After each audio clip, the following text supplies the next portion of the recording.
Hey, y'all, welcome to another episode of the Black People Parenting Podcast, the number one podcast for Black parents. I am your host, Dion, family engagement educator and the Glad Dad. Welcome to another edition. Glad to have you here. If you are watching this on the replay, thank you for joining us. If you're watching us on YouTube, Facebook, LinkedIn, anything like that, thank you for tapping in. Thank you for checking in.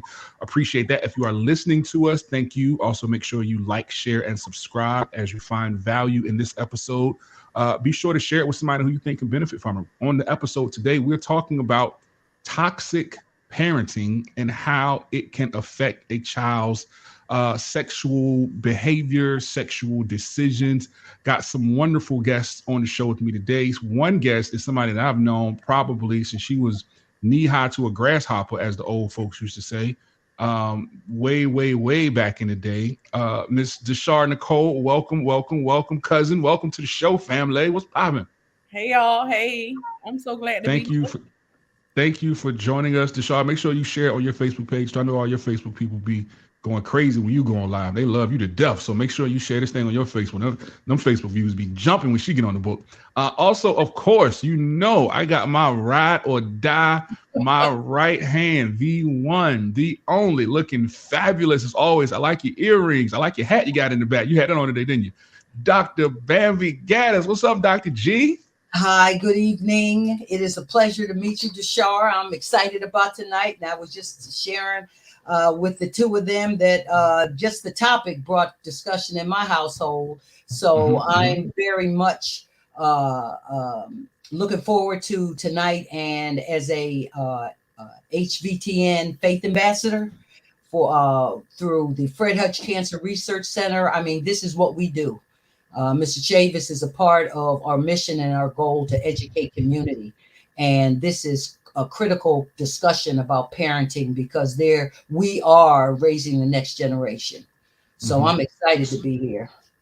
So I want to start because I want to be sure there's no confusion. I want to start with coming up with a working definition or just a high level way to explain what toxic parenting is. So when I think of toxic parenting, I think of parenting that is high conflict.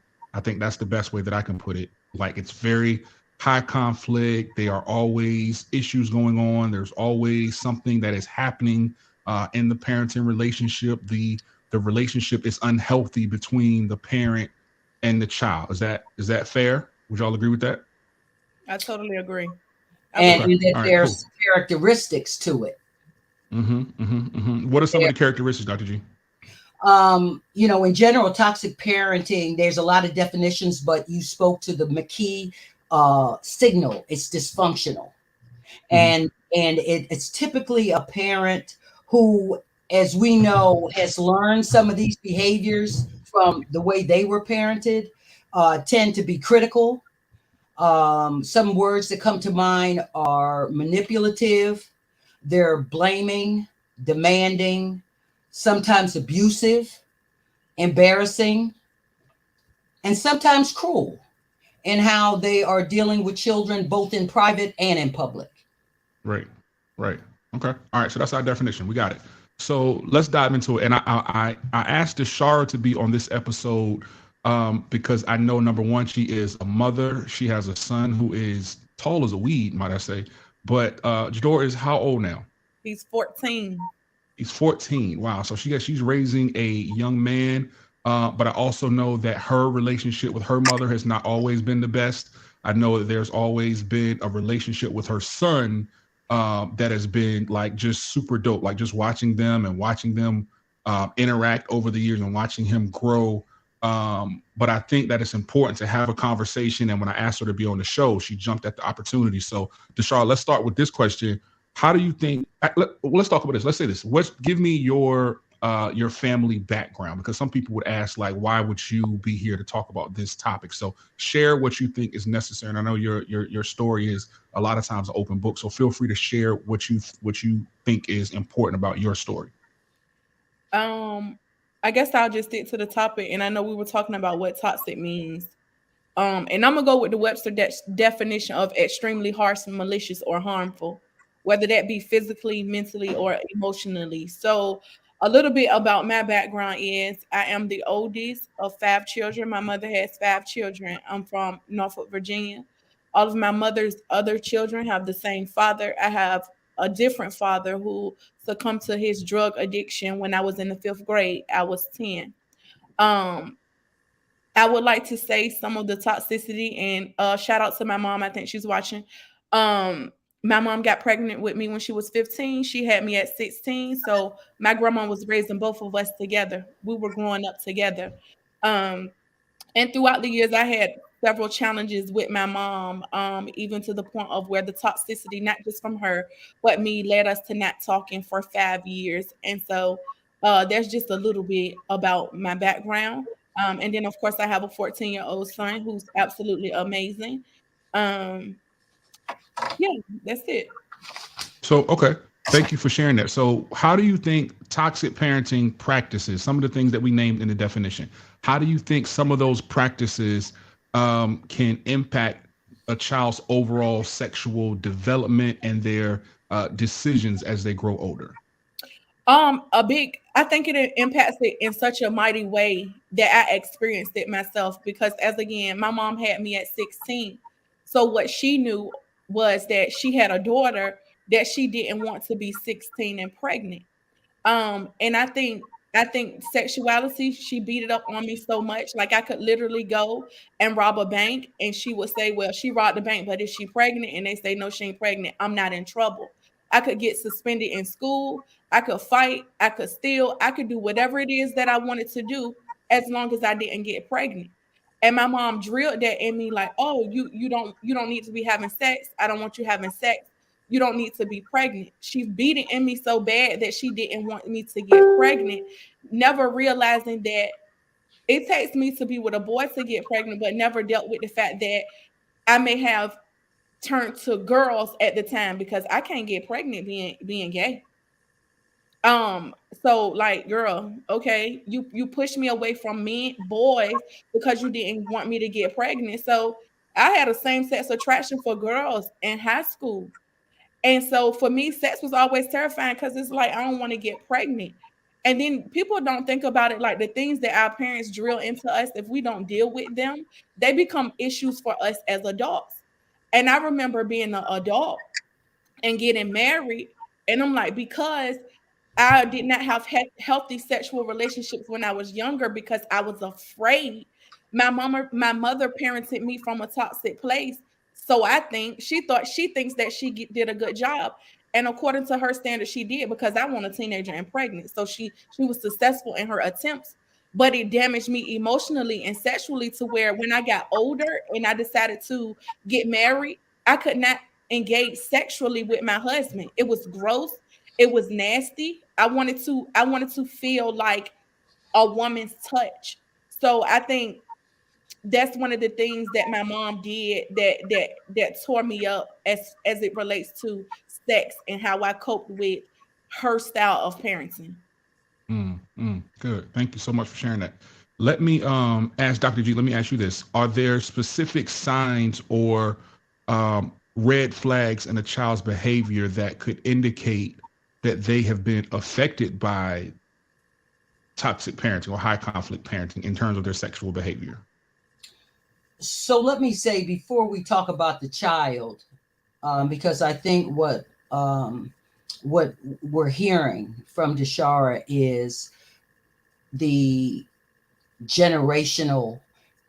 One of the questions that came to mind is, do you have sisters and brothers? Are you an only child? Are you, were you the only child in the family? No.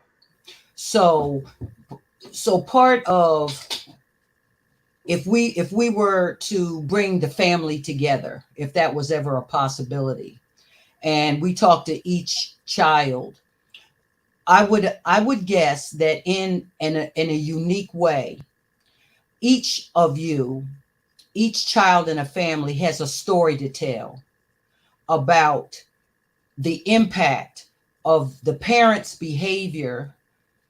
And I don't want to bash any so we're not trying to use this as a conversation where we're bashing one parent. What we are talking about is what is the impact when a parent is demonstrating manipulation, guilt, um, indoctrinating fear, demanding. I heard Deshar talk a lot about mandating certain kinds of expectations. This is about children having a low self-esteem from feeling like they're being badgered, manipulated, caught in the middle, being blamed for things that are really about adults' choices, but yet the child is having to take responsibility for that. And so I think before we can talk about the impact of the child, it's important. A lot of these things don't manifest until people are grown in their adulthood, where they have been subjected to this behavior. Another example is being angry at a child and not speaking to them for long periods of time, where the child may not even know why they're not being spoken to. But the manipulation is, why is my mother, why is my father not speaking to me? What did I do? And so that comes into relationships when we potentially select a partner, consciously or unconsciously, whose way of dealing with our differences are not speaking to us. They may decide to sleep on the couch. The My partner may. therapist calls that emotional charades. Exactly. The partner saying, what did I do? Let's talk about it. And their response is potentially, you know what you did. And so imagine a child trying to figure out on behalf of a parent, and not just a parent, but a adult caregiver, what did I do? Why are we putting children in spaces where they have to figure out for us adults, what did they do? So to your question, we have too many children because they're coming up in environments where where their parents may not have wanted them, that they came at the wrong time, or the parent or the caregiver themselves is the product of the same toxicity that they're now instilling in their children. And we expect children to grow up and have a healthy concept of who they are, their value, what that don't feel they've been loved, nurtured, and cared for. So my first point is, let us deal with adults asking themselves, am I a toxic parent? Do I use my children as a tool? Do I speak to them in ways that are totally disrespectful? Am I hitting them when communication would be a better way of handling the situation? Or is there a sense of balance in how I'm parenting? And until parents ask themselves the question themselves, we cannot expect children to figure it out for us. Okay, well, we want to pass the collection plate now or later? Which one did you want to do? You want us to Look pass it at now? the departments of juvenile justice. Look at the suicide rate among young people. They're not just getting in those spaces, the cutting behaviors, the self. I said at the table. Self-harm, suicidal ideations. So let me hop in real quick, Dr. G, because what um I think that a lot of times the adults don't have the tools to do those things, right? As adults, the generations that come before us, they weren't equipped with the tools to do anything but the silent treatment, right? Because they didn't know how to express their feelings.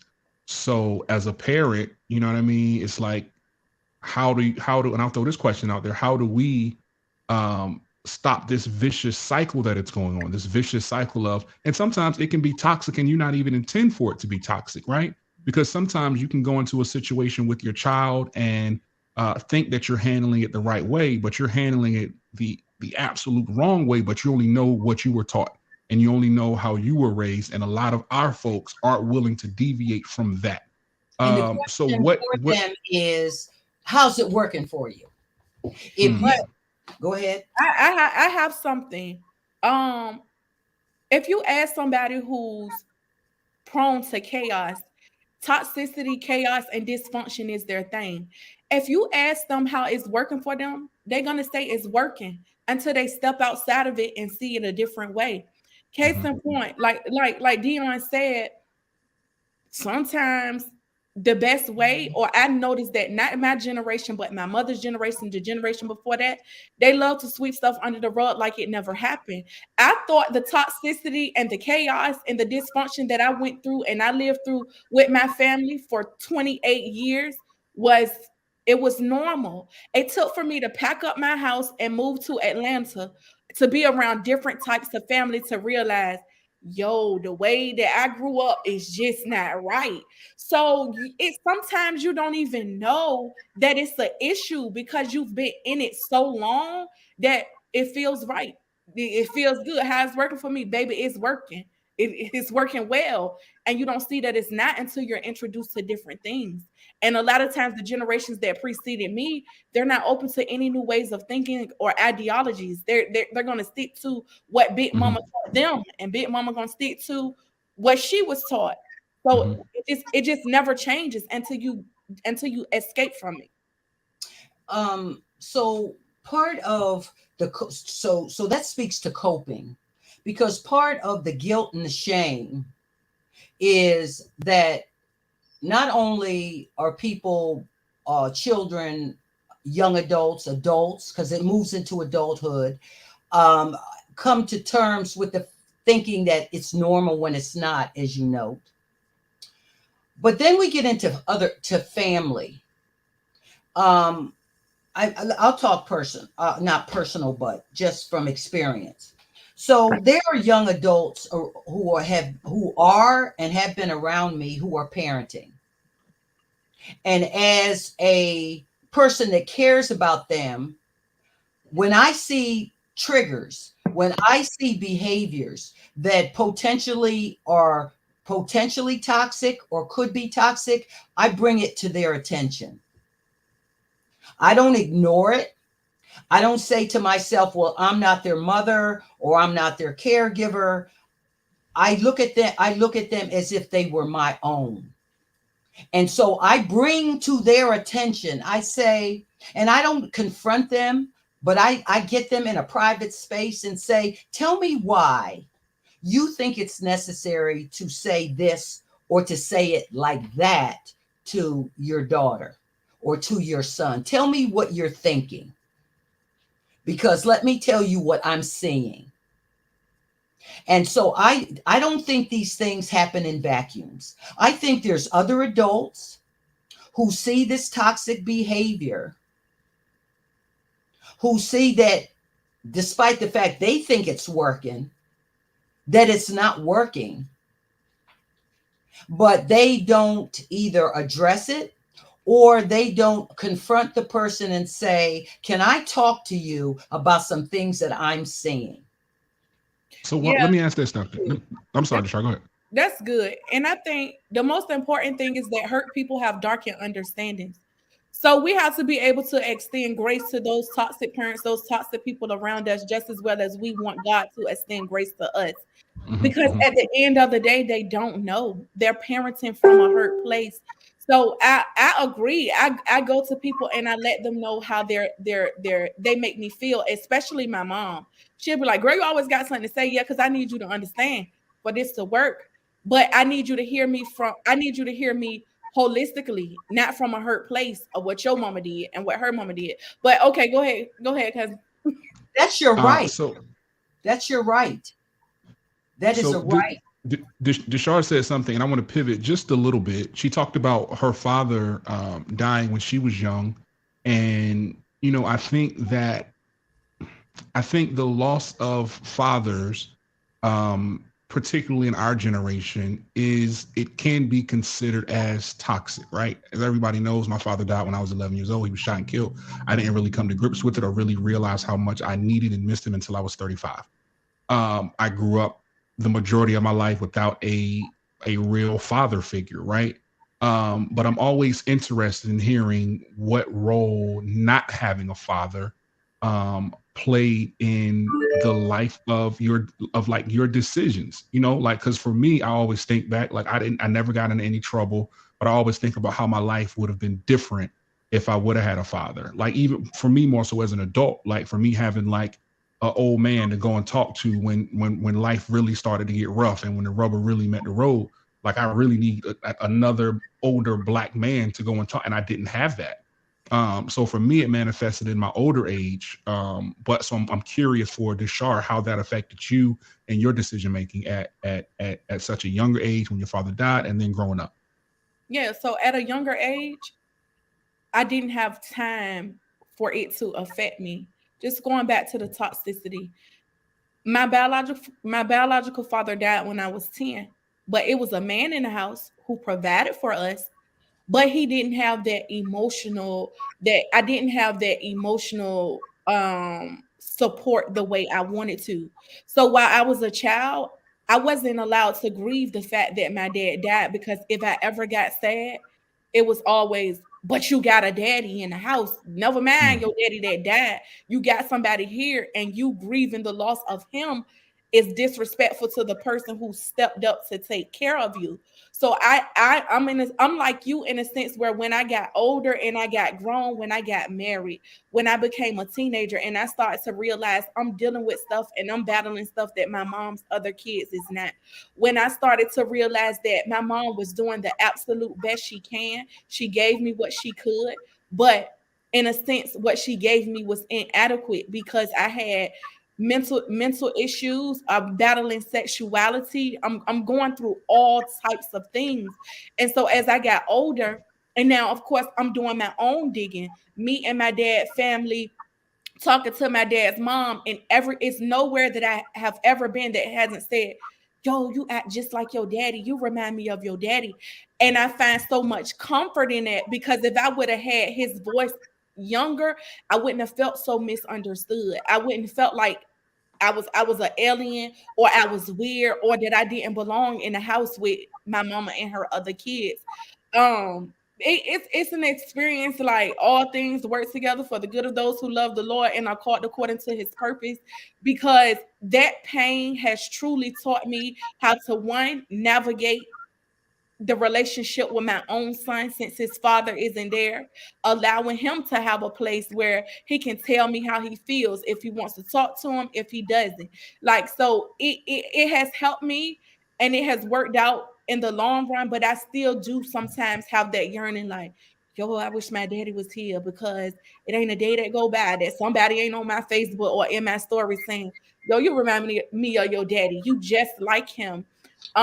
So I think for me, the grief started around teenage years, when I started to shift and my behavior started to change and I started to trip out. I think I missed him the most, because I feel like, honestly, that's probably the only person that would have understood me based on everybody else idea of who he was or what they remembered about him.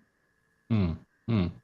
And I just speaking to that, man, I think that it's important for parents to understand, like, our kids need us, right? And I think a lot of times we get so caught up in what we want to do and what we need, but we don't always think about how the decisions that we make can affect our lineage for generations and generations to come, right?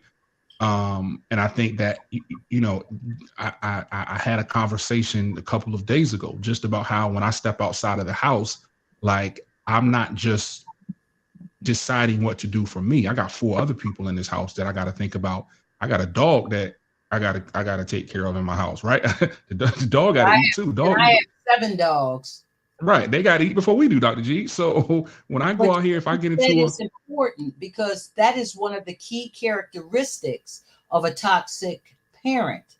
And that is when you and then let me tell you why glad you invited me. I'm not here because I can necessarily relate to what Deshar is talking about.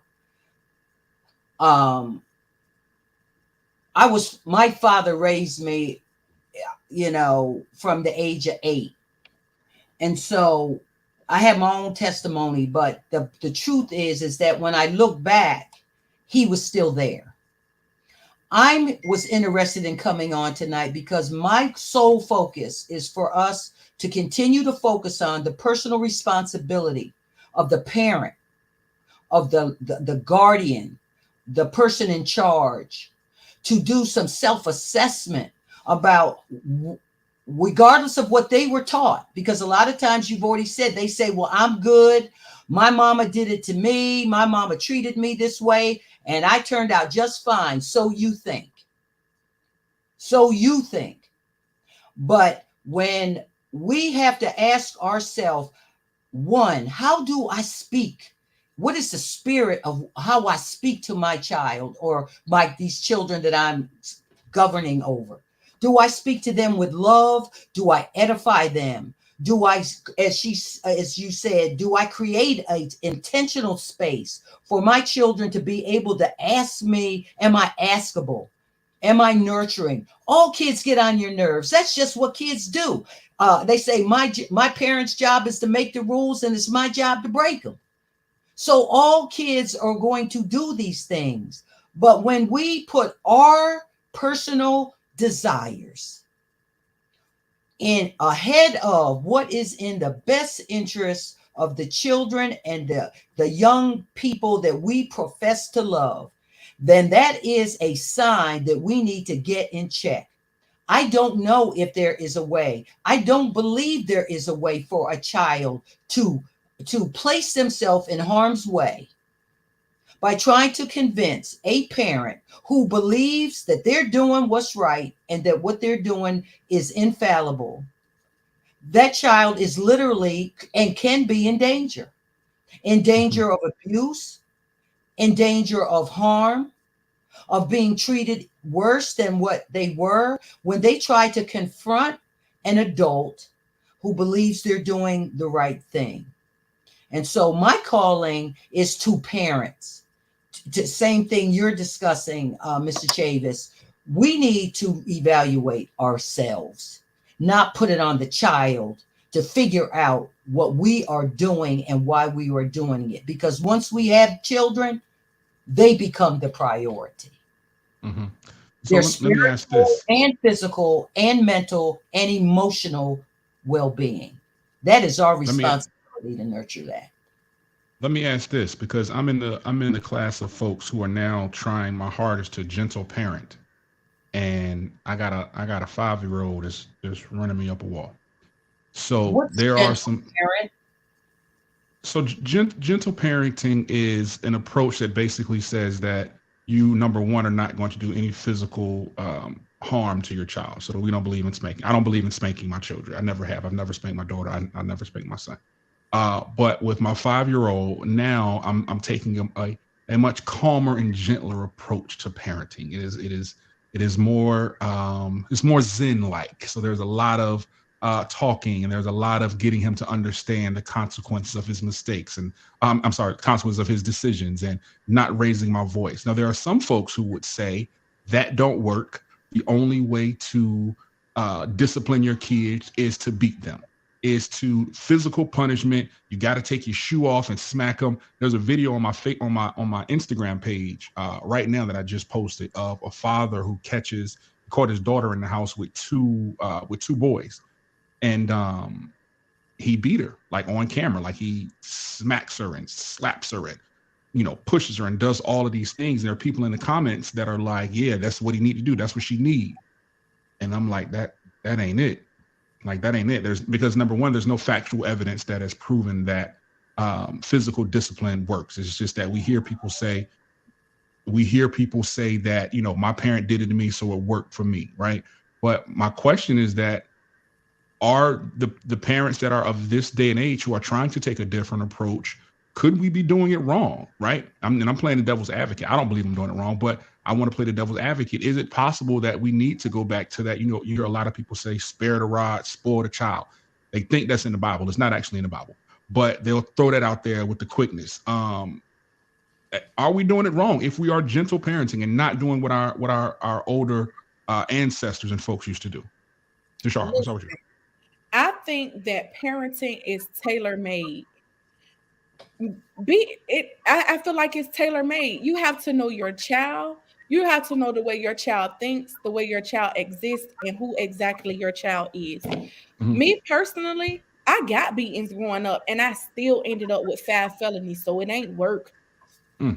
I don't beat my child. I don't know if what I do is gentle parenting. My son is 14. He's never got a beating. I mean, I holler sometimes like, bro, clean your room. Like, I do that. But my son is 14. He's anchored CNN News. He's the #1 debater in the state of Georgia.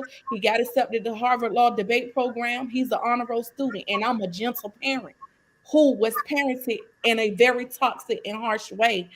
I would say it depends on your child. Some children might need to get roughed up to the fullest extent of the law because you can go to jail for beating your kids too.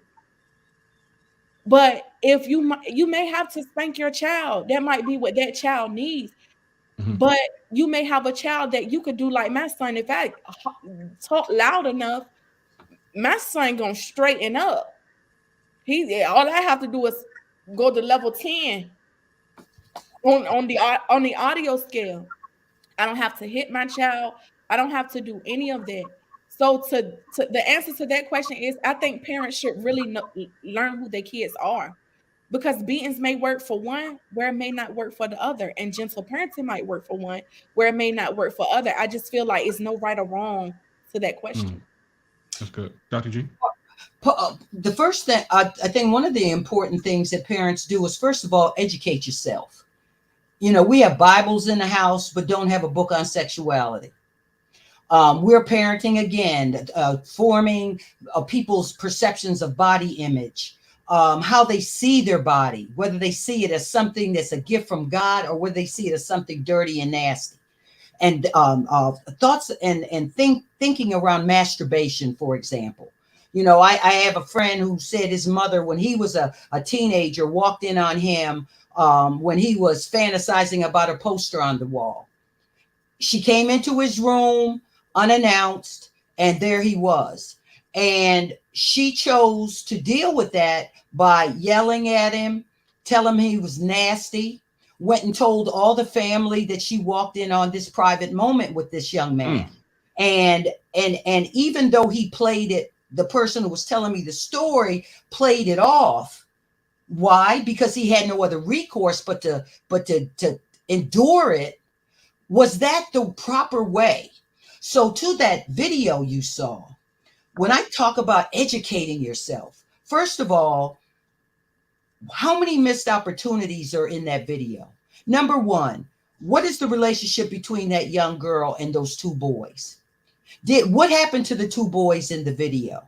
I know that you said he beat her, but where was the conversation that where he in private, as a man of the house, as her father, took that opportunity to say to her, I want to talk to you. Not get the belt and beat her, but to say, I want to talk to you about what just happened. Who are those boys? What is your relationship? How did they get into the house? Did you let them in because you felt you had to? Did you let them in for what reason? I love you. I get it.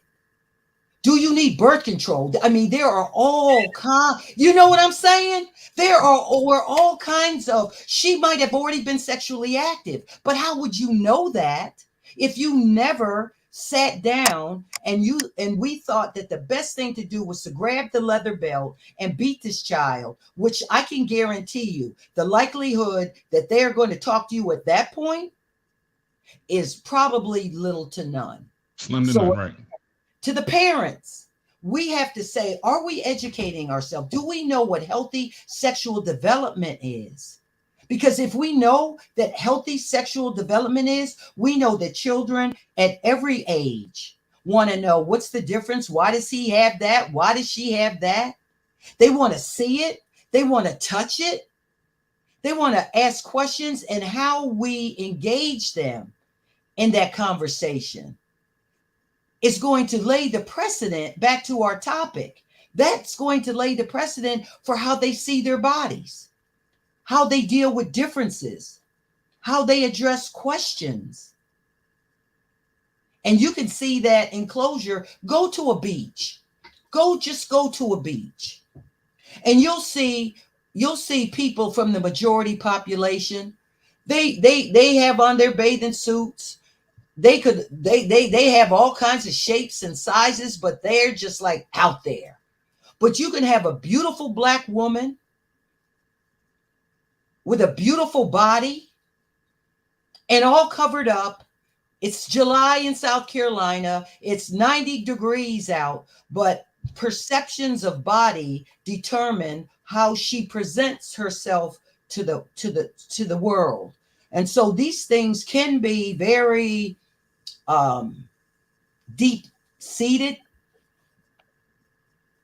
and manifest, as it's been said over and over again, into our 30s, into our 40s, 50s, and 60s. And some of us go to our grave never having resolved some of what we've experienced around this toxic shaming and thinking we can beat it out of someone when we can.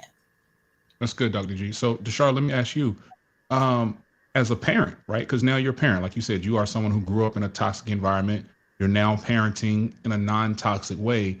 How have you discussed sexual health and sexual images with your son? Because you're raising a 14-year-old boy as a single mother. So what is the conversation look like for you? Oh yeah, we get real deep and down and dirty with it. And as a matter of fact, deep down and dirty. My goodness. yeah, because he needs to know. I don't know if I want my mama talking to me deep down and dirty. All my mama told me was don't get pregnant. She left out Right. the other stuff. So, and a lot of people actually judge me for how open and honest about everything I am with my son. But my son would be able to tell you, like, I was in school, the girl smelled a certain way. Mother, I think she got BV. Like, we talk about the body parts. We talk about STDs. We talk about STDs that I may have had when I was pregnant with him. That and me and my son have this running joke, and I'm sorry, it's TMI, but it's just who I am. I tell my son all the time, boy, you so smart. I thought you was gonna be slow when you was born because I had an STD when I was pregnant and I had to go take penicillin. And we joke about it. So I talk to my son about the anatomy of a woman's body, about the urges that he's having to the best of my knowledge, because I'm not a man and I don't know what his body feels like from the inside, but I know enough to know, hey, this is when you have an erection, when you have an orgasm, this is what it is. I talk to my son all the time. So one day I just was like, hey, do you be watching porn? He was like, no, but I really be thinking about it though. I went so deep into it, like, spiritual things, but my son he knows about the body. He knows about sex, whether And it's you're talking about it with their friends. yeah, They're talking about it on the bus. right. And I'd rather him hear it from me than hear it from his friends and their perception, because I was that girl. I learned about sex from my friends. The only thing I learned about sex from my mom was don't get pregnant. Girl, now I'm older and I done met some man and he done turned me out because baby, I ain't even know I could do all of this. But you should have taught me that as a child growing up. We so caught up in getting pregnant. Nobody talks about, baby, you have unprotected sex the right or the wrong way. You might get HIV, it don't go away. You might get herpes, it might go away. I tell my son all the time, please do not tongue kiss nobody. Don't kiss nobody in the mouth because she might got herpes, she might got mono, she might got anything. So if you want to kiss a girl, just give her a little pet. Ask her for my match chart. And my son asked real quick, like, can I see your match chart? Mother, she how about can I see your HIV test? Can I see anything that documents? How about get him a book. Not your son. I'm just saying. We Right. have Bibles, but no resource on human growth and development. There are books like What's Happening to My Body, book for girls, What's Happening to My Body, book for guys or boys. Linda Medeiros is one of the authors that comes to mind. I'll put it in the chat. Um, Go to the Barnes and Noble and find a good teen book, and instead of buying $200 sneakers, tennis shoes, or whatever they call them now, buy them a book and the tennis shoes. They may not read it for a while, but I can guarantee you, if it's available to them, they'll look at it on the sly. And then there's a reflection. And I tell this story frequently. My grandson, he's almost 15. I was watching a movie, and you're watching movies, you don't know what's coming up. I looked up, and there was a scene with two women having having an intimate interlude. So he's coming in the room, and I said, "Whoa, whoa, whoa!" You know, wait till trying to think I can control waiting till the scene's over. And he said, "Well, I got to go outside." I said, "Well, go on, just go." He turns around, he looks at the television, and he sees the ending of the scene, and he looks at me and he goes, "Come on, Grandma, that's just some lesbians." And I'm like, "Oh, well, pardon me." So the bottom line is, he already knows what we're talking about. Right. He already knows. And in that moment, I said, "Well, okay, I got it. You get it." But he knows he could come to me. I don't even know why I said anything to him in the first place. It's not like he didn't know, but I think that's a parent's tendency. They think that if they withhold information, if they censor information, that somehow it's going to deter an urge. When in fact, what Deshara is saying is it's really totally the opposite. The more information we give our children, the less guilt we'll feel, because we know we did everything we could in our human possibilities to make sure they had contemporary, up-to-date information, and we gave them a resource. But if we withhold it, like they're doing in Florida, where we now say, okay, we're going to censor the information, don't say gay, you don't have access to information, children are going to resort to internet and any place else, their friends, and that's where they'll steep themselves in because it's familiar and it's non-judgmental. So I applaud her. I applaud you, because you are clearly a living, breathing example, in my opinion, as a public health educator, as an HIV educator. The strategy that you've had in creating this open space for your son to talk to you, it doesn't get any better than that. Hmm. Yeah. I agree.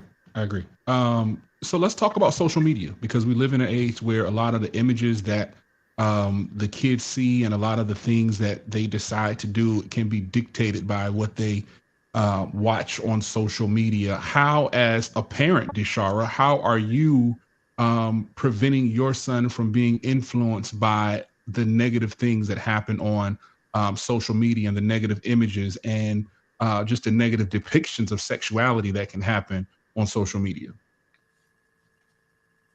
I mean, that's a tough question.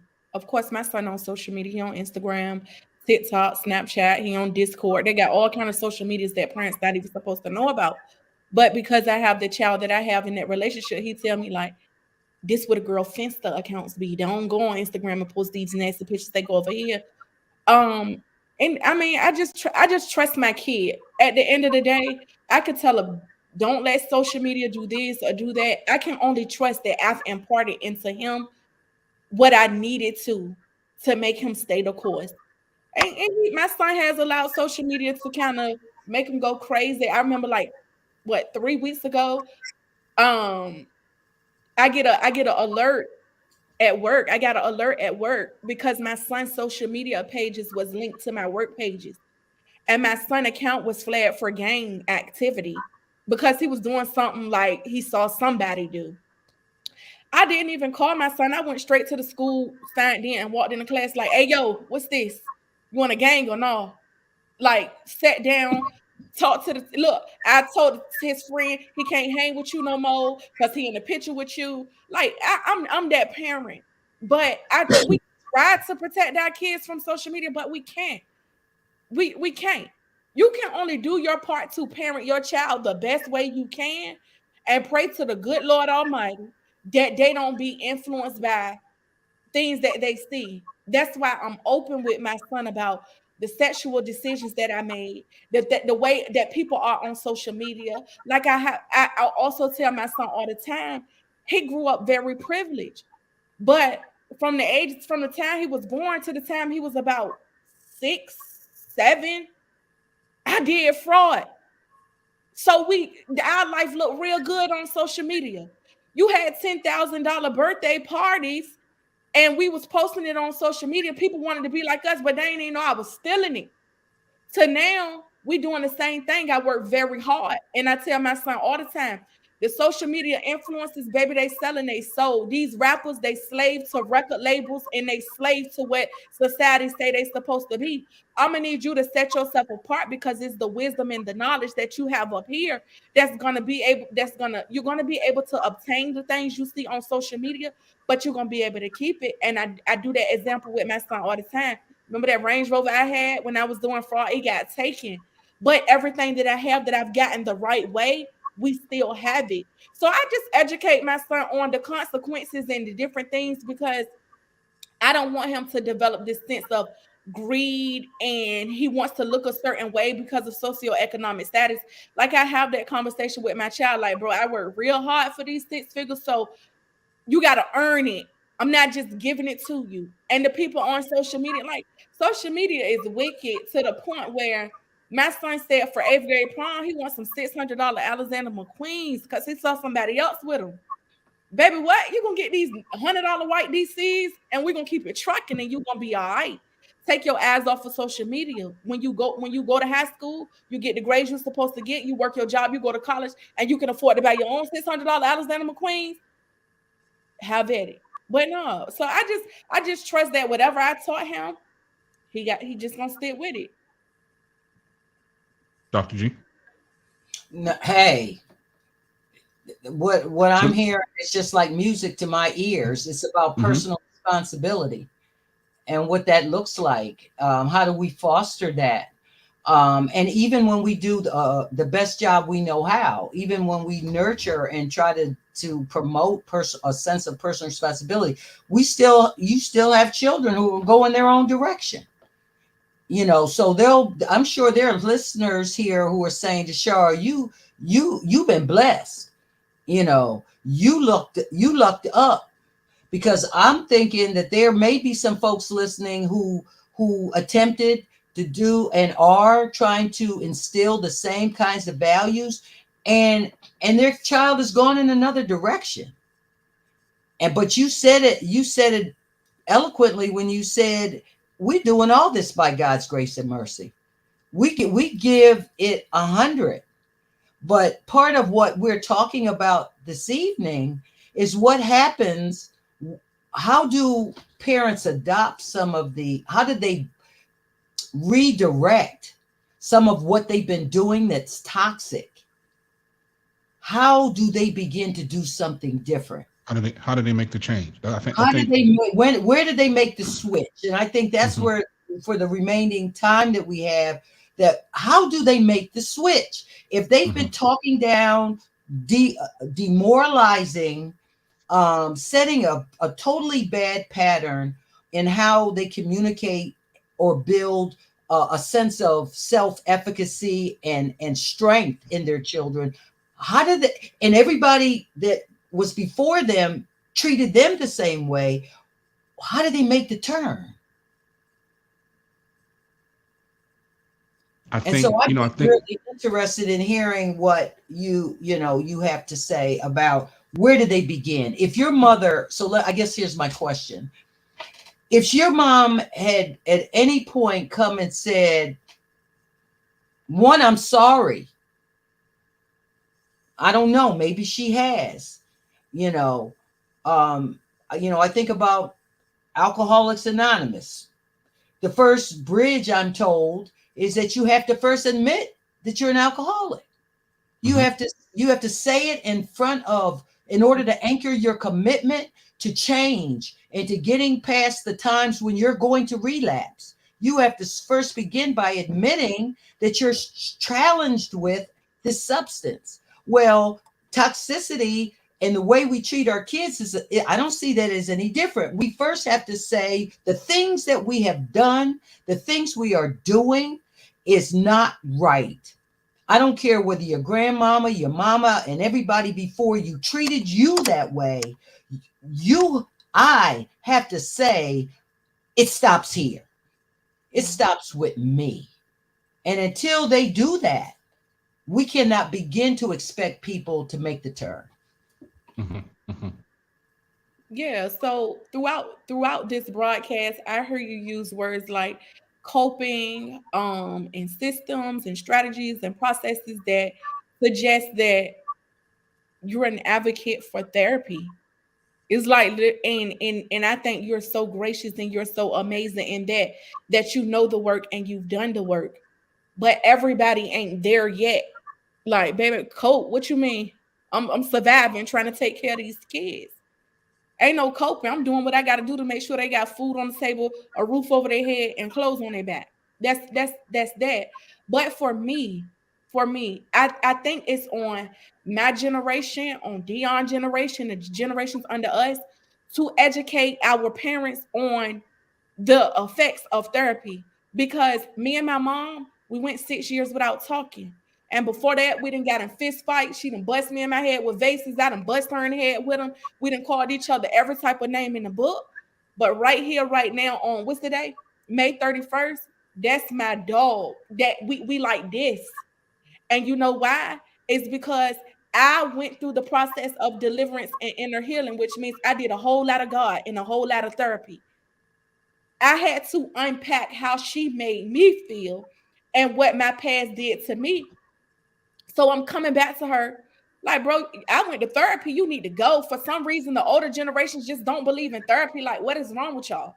Go get you some help. In the middle of the night, you need to cry out to your Lord and Savior Jesus, because that's what I did. But my mom has come back to me and apologized. You know why? Because I'm very firm with her as I am with my child. Baby, you're not about to play with me. These are my boundaries. I don't care who you is. I don't care what you went through raising me. These are my boundaries. This what I'm gonna deal with, and this what I'm not.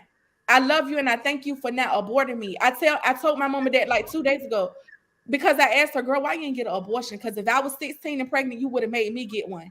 She said that never even crossed my mind to get one. I thank you for doing your job to get me here. I thank God for using your wound to get me here.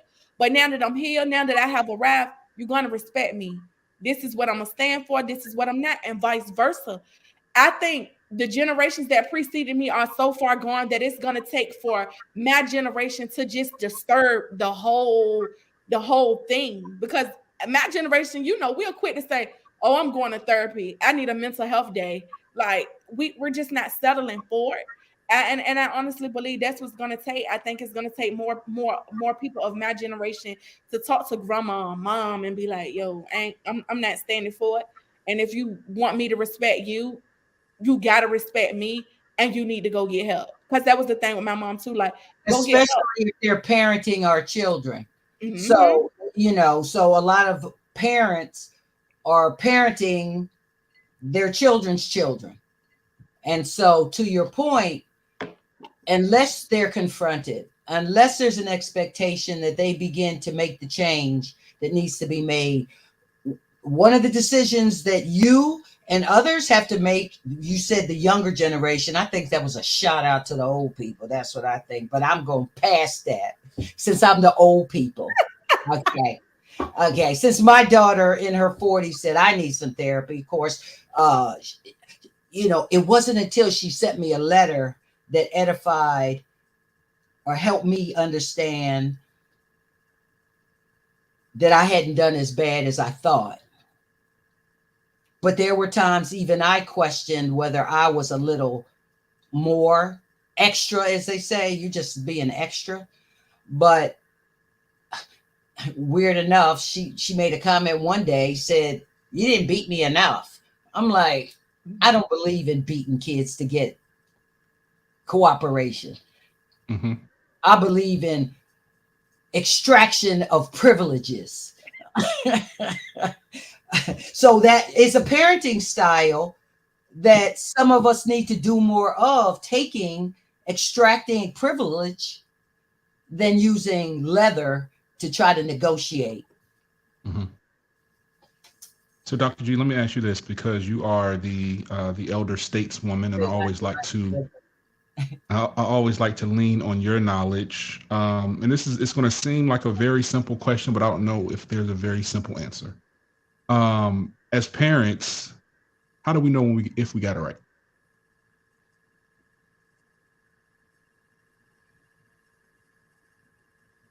My grandson said something to me just tonight as we talked about this topic. And he said that he remembers the times that I spanked him. And then he said, and then you take me out to get ice cream. And you would talk to me about what I did and why you made the decision to act in whatever way. And so, how do we know if we got it right? They'll tell us. I believe that our children, our grandchildren, and now I have great grandchildren, they can't talk to me in that way. But when they see me and they scream Gigi, that means everything to me. When my grandson, who's 25, who I parented because my daughter was a 16-year-old mama. Mm. So we were parenting her and her son. Okay. So when for her to write me the thing she wrote me on Mother's Day, for my grandson to sit in front of me at almost 26 and tell me about how I parented him, that's what I rely on. And when our children can't, when we're intimidated, if we should ask, how am I doing? We should ask our kids, how am I doing? And be ready for the answer. Just like Jack Nicholson said, you can't handle the truth. If you don't want the truth, then don't ask them. If you don't want them to really tell you how you're doing, then don't ask them. Just keep living in fantasy, thinking we're doing great, telling ourselves that we're doing fine. Or open ourselves up and say, I love you. I care about you. I think I made a bad move. What do you think? Now, they may say something and I don't agree with it. And I'll say, I don't agree with it. But at least we're having a conversation. That's how I know I'm doing it right. I can have a conversation and they'll be straight up with me. Tell me, even now, whether way they agreed with what I did or what not. And we can agree to disagree, but we had that conversation. So let us parents not be intimidated. Ask. Cousin, how do you think we know if we got it right? I don't think we ever know if we got it right. Hmm. It's always going to be some sort of doubt, like that takes you back to a moment with your child that just be like, I mean, to say you got it right is when your child grows into their purpose and you say, I got it right. I did the best I could. Look how my baby turned out. Because I'm sure that's my mom's testimony too, is that I caused some pain and it was hard being a teen mom. But look at my daughter. Look at what all that she has accomplished. But I don't know if we ever necessarily get it right. And I don't know that we will ever necessarily get it right on our own because it takes a village to raise a child. I can't necessarily say that my mom got it right without the help of my grandma, without the help of my godparents, without the help of whoever. So I would say, I guess people think they got it right when they see what their child grows up to be. Well, I got it right because my husband was right there helping me. He had Mm. no children. And I can tell you, we had our own moments. And when I came to terms, back to being honest with self, when I realized what I was doing with her was not working, I went to her and I said, you know what I'm doing isn't working. So tell you what, from now on, we're gonna, if you want something or you need something of critical nature, go to Bernard. If Bernard says yes, it's yes. And if Bernard says no, it's no. And let me tell you, it transformed our relationship. And so to the point of co-parenting and parenting, no parent should have to do this by themselves. I know there's a whole lot of folks out here who are doing it on their own. And I saw someone in the chat made a comment about the old folks are so used to covering up and so used to not wanting to deal with the realities of what's been going on. They'd rather cover it up than directly face it and deal with it. And there lies the crux of what we're talking about: personal responsibility, admitting that something's not right here, and saying to self, this is going to change with me and how I do it. I don't know if I did it right, to your point, but if they're telling me I did it halfway right, it's better than telling me I just blew it. Yeah, Yeah. I have an additional thought on that. I read a book by Dr. Van Moody called The People Factor. And it's a book about relationships. And Dr. Van Moody suggested that it's not always about who's right or who got it right, but about who was willing. And I just would like to suggest the same thing goes for parenting. Like, as long as you're willing to get it right, as long as you're willing to do the work that needs to be done to parent your child correctly, no matter if you got it right or you getting it right, as long as you're always willing to get it right, then that's that's all it takes. Hmm. It starts with listening. Hmm. Well, I think that's a good place for us to end this episode. What y'all think? You all have given some great insight and some great information. Any closing words, Deshar and Nicole? No closing words. I just thank you for having me. It was great. To every parent watching, to every parent listening, whether it's now or it's the replay, I just pray that God keeps you through your storm. May God always comfort you while you're raising your children. May God comfort your children as well. That literally God shows up and be exactly what you need him to be, because he's the father and he's a friend. And he's like a brother. So may God's grace, God's love, and God's mercy cover you on your parenting journey. And when you get weary in it and you don't know what to do, I just hope that you are strong enough to pray and go before God, because he'll definitely give you the strength that you need to endure.